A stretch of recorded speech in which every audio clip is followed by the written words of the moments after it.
বুঝতেই পারছেন এরকম একটা ঘটনা যার কোনো বর্ণনা দেওয়া যায় না, আমরা কল্পনাও করতে পারছি না। আর আমি তো কিছু বুঝতেই পারিনি এখনো কি হলো। ওর মা সকালে রান্না করছিল, একটা ফোন এলো, তারপরে দৌড়ে চলে গেছে সেই অবস্থায়। আর এখন এখানে এসে পৌঁছেছি আমরা, তো আমিও কিছু বুঝে উঠতে পারছি না কী হয়েছে, কেন হয়েছে, পুরোটা একটা মিস্ট্রি হয়ে গেছে।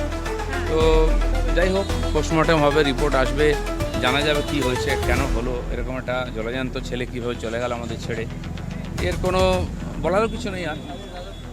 আর বিশেষ করে ওর মা, যার সব কিছু ছিল, ছেলে সে চলে গেল। এত কষ্ট করে তাকে মানুষ করেছে, সর্বগুণ সম্পন্ন ছেলে, পড়াশোনায় ভালো, দেখতে শুনতে, কথাবার্তা ব্যাপক। আমিও সন্দেহ করিনি এরকম হতে পারে।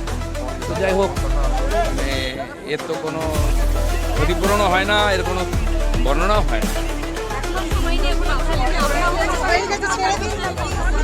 আগের থেকে আমার সঙ্গে ছেলের পরিচয় ছিল, তাকে খেলা দেখাতে নিয়ে গেছি, খুবই ভালোবাসতো। আমার একটা তার প্রতি মোহ এসে গেছিলো।